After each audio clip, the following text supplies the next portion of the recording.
ya. Hmm. Oke, silakan. Oh ya, oke Bang. Tanggapan Abang. Ya, ya, Eh, tanggapan saya terhadap apa nih? ya soal Bang Alvin yang ternyata sudah apa namanya mencabut seluruh laporan-laporannya Bang gitu. Iya, saya juga dapat informasi katanya memang ternyata beliau itu sudah mencabut ya laporannya ya. Dan kalau itu sudah dilakukan, saya kira itu adalah sebuah tindakan yang luar biasa, sangat eh, patut untuk direspek. Kenapa? Karena beliau ternyata begitu memberitahu akan mencabut dan langsung dia lakukan pencabutan. Kalau begitu, itu membuktikan bahwa seorang almarhum Alvin Lim yang sekarang masih jenazahnya masih ada di Grand Event dan insya Allah hari Jumat akan dikremasi, maka itu membuktikan bahwa seorang Alvin Lim adalah pejuang, tapi sekaligus seorang pemaaf dan cinta damai. Nah, ini barangkali pesan terakhir dari seorang Alvin Lim bahwa meskipun berseteru, bukan berarti perseteruan itu akan memuncak kepada permusuhan, tapi bisa berakhir dengan perdamaian. Dan kedamaian dan perdamaian ini satu kata, dua kata yang satu kalimat untuk saling menguatkan. Dan itu terbukti ketika beliau meninggal dunia hari Minggu, itu baik Bang Riki Sitohang, baik Novi, baik Agus, baik Herwanto, itu semua datang melihat jenazah beliau. Ini bukti bagaimana seorang Pak Firly punya value, punya nilai yang luar biasa dalam menjalankan tugas profesi, dalam membela hak-hak beliau, sekaligus dia juga pemaaf terhadap apa yang dia laporkan, dan dia mengatakan bahwa saya mencabut laporan ini bukan ada syarat atau tanpa syarat. Dan ternyata tanpa syarat itu berakhir dengan beliau dipanggil Tuhan, maka seluruh laporan terhadap beliau otomatis gugur, dan seluruh laporan beliau terhadap orang-orang yang sudah dilaporkan juga gugur dengan sendirinya. Saya kira ini petunjuk yang luar biasa tentang sosok seorang Alvin Lee. Begitu. Artinya seperti kayak sudah ada pertanda ya Bang, atau mungkin ada obrolan-obrolan dengan Bang Rasman juga nggak sih gitu sebelumnya? Ya ada banget obrolan-obrolan itu, dan ingat ya, saya ini pengacara Alvin Lee terkait dengan laporan dia terhadap Adinda Herwanto. Saya juga pengacara Pak Alvin Lim terkait Pak Alvin Lim terlapor dari hasil laporan Adinda Herwanto. Jadi dia sebagai pelapor dan dia juga sebagai terlapor, itu kuasanya di saya. Kemudian saya juga kuasa dari Ibu Fioruci Pangkaraya selaku istri dari Pak Alvin Lim dan juga dari Kate Victoria. Kate Victoria Lim adalah anak sambung dari Ibu Fioruci. Dan ini akan saya komunikasikan setelah selesai semuanya tahapan untuk persemayaman dan kremasi dari almarhum Alvin Lim. Jadi kalau ada pengacara yang mengatakan sok paling dekat, sok tahu, saya ini udah setahunan lebih berteman dengan beliau ini. Ya.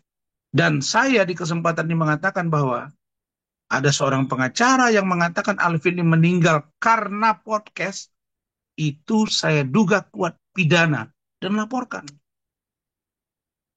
Kenapa? Karena kata-kata itu tidak benar, itu menimbulkan provokasi. Itu bisa menimbulkan ujaran kebencian. Nggak ada hubungannya podcast dengan kematian Alvin Lee. Kenapa? Karena dia sakit pagi, dia drop, kemudian dibawa ke rumah sakit, meninggal. Dan drop ini sering terjadi. Dia selalu cerita kok ke saya.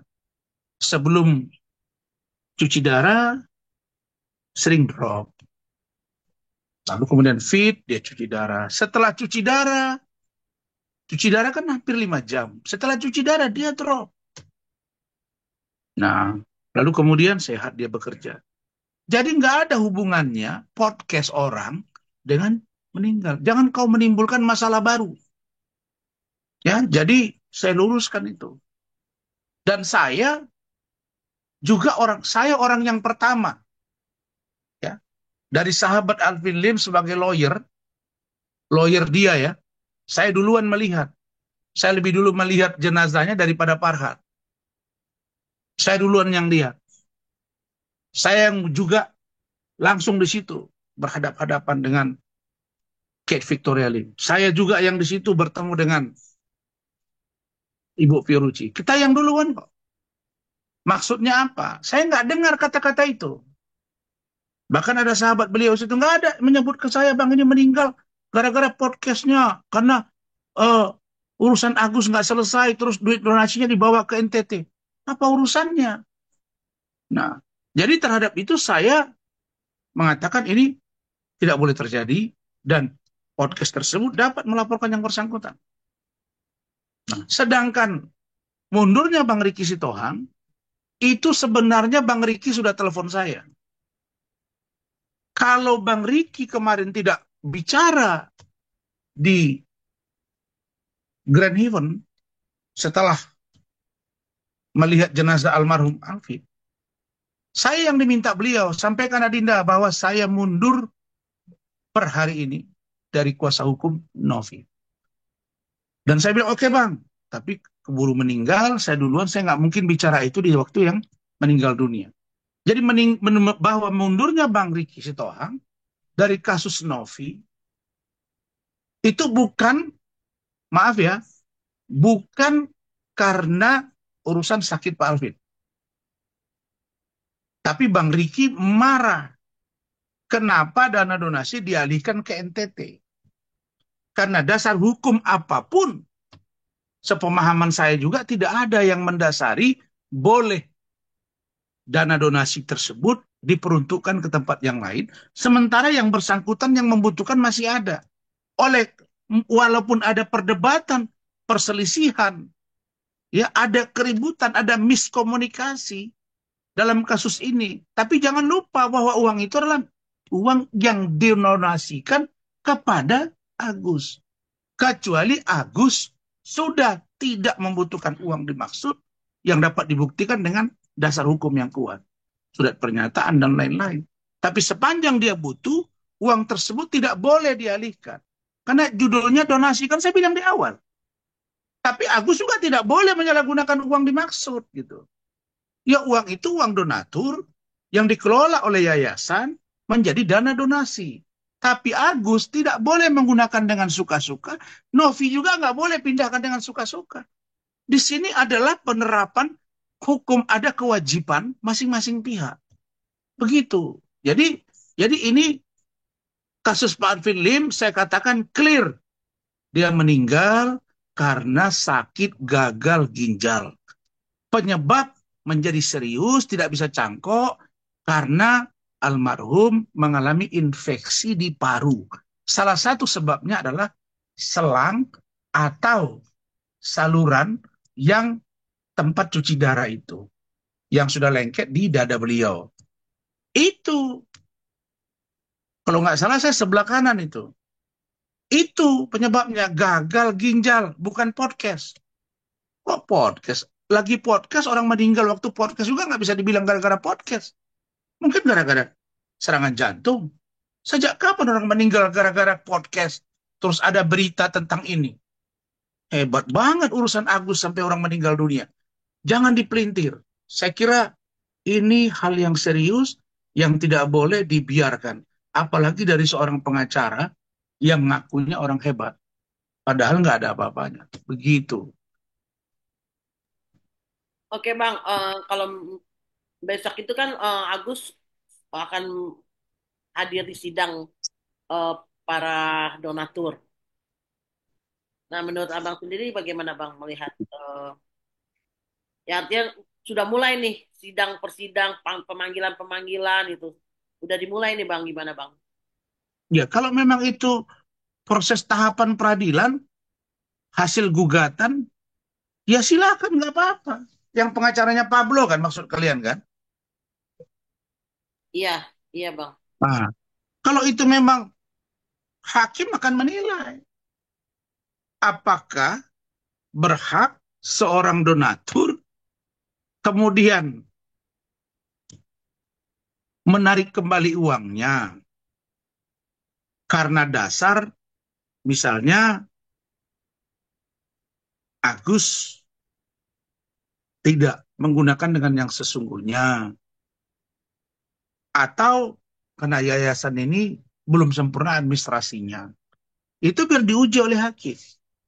Tapi bagi saya, ini membuat orang besok jadi malas membantu orang yang seperti ini. Karena akan membuat, wah ini gua yang kasih duit, ya sidang. Dan yang kedua, representasi dari yang disebut dana donasi. Berapa orang jumlah donatur yang memberikan sumbangan? Lalu kemudian diwakilkan kepada berapa orang? Mengatasnamakan 10 orang kah? Sebahagian dalam sebutannya atau seluruhnya? Kan harus ada juga dilihat dari aspek itu. Masa perwakilan misalnya 10 orang, donaturnya misalnya 100, hanya 10%. Nah, jadi harus ada hitung-hitungannya, tapi itu biar hakim yang menilai lah gitu.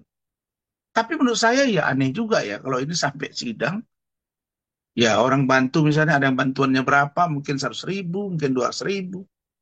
Ya biaya ini, ya sudahlah monggo, saya nggak ngerti. Yang penting saya berdoa, kasus Agus ini cepat selesai, dan Agus bisa berobat, kemudian Novi tetap jalan yayasan dia, dan saya berharap Novi juga ya dengarin orang-orang yang senior itu bicara, misalnya Bang Riki Sitohang, ya, dan pengacara-pengacara yang lain yang meminta agar jangan sampai ini bertambah kisru. Nah, jadi kalau saya melihat bahwa posisi Denny Sumargo di kasus ini menurut saya tidak mesti dia ikut dalam mengarahkan bantuan ini kemana. Karena orang membuat bantuan sumbangan itu ke yayasan yang dipimpin Novi, bukan Densu.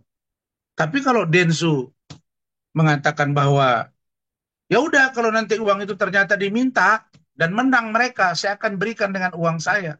Itu nggak bisa ganti rugi begitu. Ini bukan rislah, ini bukan tukar guling.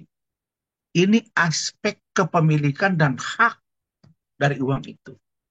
Dan itu berisiko sekali secara hukumnya. Dalam persoalan ini, saya sepakat dengan Bang Riki, ya. Saya sepakat dengan pengacara si kawan itu yang sok pintar itu.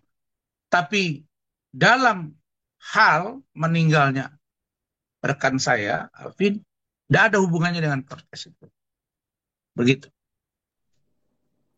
Oke, terima kasih Bang. Em, Eki ada mau nambahin? Nando? Nando ada juga.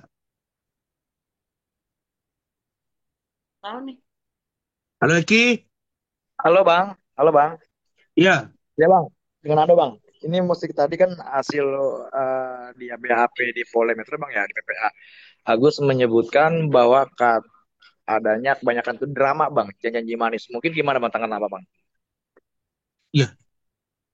Tanya aja ke hati Agus. Yang mendrama teacher ini siapa? Yang suka drama siapa? Kan, kan saya masih ingat. Kasus Agus ini di awal mulus. Lalu kemudian Novi komplain, ini uang kok digunakan ke yang lain, ributlah di media. Datanglah si Farhat menemui dia kan. Begitu dia pegang kasus ini jadilah seperti ini. Nilai aja sendiri. Siapa yang mendramatisir ini? Sampai mau lebar kemana-mana. Saya megang kasus Fadel, tetap substansi tidak hilang. Walaupun laporan di mana-mana, tapi pokok perkara nggak boleh hilang. Pokok perkaranya hilang. Apa yang saya sebut hilang? Tidak berobat-berobat. Rekan saya Krisnamurti di mana? Ini yang juga di awal ini mendampingi. Nggak ada dia lagi. Kenapa? Karena kasus ini makin tak berujung gitu. Pergi ke sana, pergi ke sini, Agus nggak berobat-berobat. Sekarang Agus tuh butuh berobat, bro. Bukan butuh cuap-cuap. Nah, kalau mau berobat, ya bicara sama Novi baik-baik. Kalau nggak mau berobat, ya risikonya begini. Nah, kalau Anda merasa bahwa Anda di tempat pengacara sekarang kurang nyaman, itu hak Anda untuk menyampaikan ketidaknyamanan itu. Nah, lalu kemudian Agus, menurut saya, sudah minta saya mau berobat tanpa tedeng aling-aling, tak usah melibatkan banyak pihak. Karena asalnya mereka kok. Tapi kalau udah begini, akan menjadi sulit menyelesaikannya. Dan sekarang sampai ke sana. Nah, kalau uang itu sudah terbang ke NTT, muncul masalah baru nanti. Lihat aja. Lalu kemudian Agus nggak selesai-selesai juga. Karena ya, saya pengacara dari klien saya yang sakit. Berbulan-bulan. Berantam. Dia tidak bisa melihat. Nggak kebayang saya itu. Harusnya kan itu kan sakit, buta. Selalu bilang, coba pejamkan mata kalian. Bagaimana kalian rasa? Ya pejamkan mata. Sudah kita nggak bisa lihat apa-apa. Sekarang si Agus ini udah berapa lama pejamkan mata. Bantulah. Kalau nggak bisa pakai uang, bukan kau orang kaya gitu. Karena kau pengacaranya, karena kau kaya. Bantulah. Kok nunggu uang dari Novi? Tuh. Jadi kalau saya nggak begitu. Kalau saya tidak bisa membawa berobat dan membiayai pribadi klien saya ini, saya akan bicara dengan orang yang megang uang itu baik-baik. Bukan ngajak berantem orang itu. Saya nggak bilang bahwa Farad ngajak berantem, nggak. Tapi dalam pandangan saya, kasus ini melebar kemana-mana. Ujung-ujungnya Novi pun salah langkah. Marahlah Bang Riki Sitohang, cabut kuasa. Makin dalam urusannya kan. Pun begitu, saya himbau dengan sangat. Novi juga nggak bisa melepas berdiri. Saya nggak ketua yayasan lagi. Sekarang udah diganti sama Gedi. Nggak bisa juga begitu. Karena ketika dana itu masuk, ketua yayasannya adalah Novi. Pasti akan ditanya juga kepada Novi kalau dilaporkan. Anda yang kelola kemarin, iya. Anda yang buka donasi, iya. Tidak akan menghilangkan ya tanggung jawab hukum dari seorang Novi terhadap kasus ini. Karena ini ibaratnya itu yang paling bertanggung jawab adalah Novi. Bukan yayasan yang sekarang. Apalagi misalnya ada orang lain yang mengarahkan pindahkan. Walaupun mereka marah 1000 kali marah kepada Agus, tidak berarti boleh uang itu disalurkan. Nah kalau ada bahasa udah sidang aja, nanti kalau menang mereka saya bayar. Nggak begitu juga. Nggak begitu juga. Ada proses hukum yang bisa diambil di luar itu. Nggak harus menunggu putusan peradilan kaitan dengan gugatan dan lain sebagainya. Ada proses hukum yang cepat, tapi saya nggak mau kasih tahu lah, karena ini kan strategi lawyer masing-masing gitu. Jadi kalau saya melihat bahwa kasus Agus tidak tuntas-tuntas, karena menurut saya ada usaha dari orang-orang tertentu agar kasus ini tidak tuntas-tuntas. Dan dan dengan dialihkan kemarin jadi momentum bahwa ini makin pembicaraan lagi. Yang saya kasihan nengok Agus, kasihan nengok Novi. Novi bilang udah, saya nggak mau lagi dibully, saya mau lagi di komen ini. Iya, tapi Novi juga nggak boleh menghindar begitu. Seorang petarung yang handal seperti Novi, kok masih ada di titik itu Novi? Pegang, tanggung jawab, tuntaskan. Itu bukan kok keluar dari situ Novi, nggak boleh. Ya, saya dalam persoalan ini selama ini sepakat dengan Novi. Tapi yang satu ini saya kurang sepakat. Jangan dialihkan, karena itu akan muncul masalah baru. Tidak ada dasar yang membenarkan itu boleh dialihkan. Karena kalau itu dialihkan, besok orang akan alihkan lagi. Kalau boleh, kita sakit hati tuh. Oh iya, ini ada sumbangan, tapi gue sakit hati. Dia kemarin tidak benar tuh. Udah. Cerita baru, nggak boleh. 1 rupiah pun uang, nah, donatur. Harus dipertanggungjawabkan secara hukum. Kalau hukum akhirat, udah pastilah. Hukum dunia harus ada. Begitu. Oke, Oke nanti Bang, kita Bang, Oke. Kemensos udah bilang bahwa ini tuh harus laporkan kalau mau emang mau memberikan ke NTT donasi. Itu seperti apa Bang tanggapannya Bang? Laporkan gimana?